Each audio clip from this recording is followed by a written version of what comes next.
The UN Regional Strategy for the Great Lakes is an important means of bringing peace to the region, and we appreciate the Special Envoy's use of his good offices to generate international support for the Nairobi process. Despite these efforts, the humanitarian and security situation in the Great Lakes region remains deeply troubling. Attacks by armed groups, including ISIS, DRC, Codeco, and M23, have killed over 2,000 civilians this year. This violence is unacceptable, and the United States calls on armed groups to discontinue their assaults on the DRC's most vulnerable populations. We also call on state actors to stop their support for these groups, including the Rwandan Defense Force's assistance to M23. MONUSCO remains critical to bringing peace to Eastern DRC and the broader region, and it deserves our complete and unequivocal support.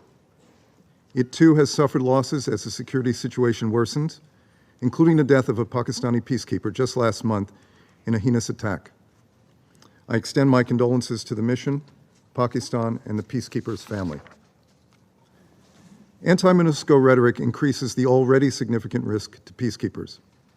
We are therefore concerned with calls for its immediate withdrawal and urge the DRC to work with MONUSCO toward a gradual, responsible, conditions-based withdrawal guided by benchmarks in the Joint Transition Plan. No one would argue MONUSCO should remain in the DRC forever, but it serves an important purpose that aligns with the interests of the entire Great Lakes region, protecting civilians, disrupting illicit networks, and helping stabilize governance and security institutions. Regional states, bilaterally and through the East African community, have also deployed troops to address growing insecurity in Eastern DRC.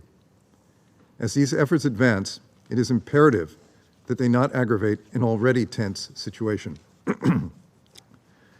As such, we call on regional leaders to ensure bilateral and multilateral forces respect human rights, prioritize the safety of civilians, and refrain from illicit activities such as extraction of natural resources.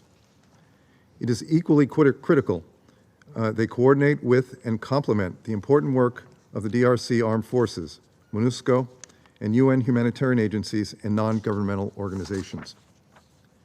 States must also formally notify the 1533 Sanctions Committee of this assistance, in line with existing Security Council resolutions, including Burundian forces deployed bilaterally and under the EAC regional force.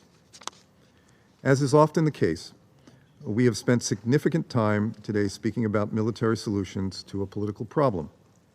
Of course, achieving peace in the Great Lakes will not come by force. Peace is contingent upon a political process, political will, and political solutions. To that end, the United States announced in September an additional $13 million in funding to support a transparent electoral process in the DRC. Excuse me. This funding is in addition to the $10.75 million we have already allocated for this effort.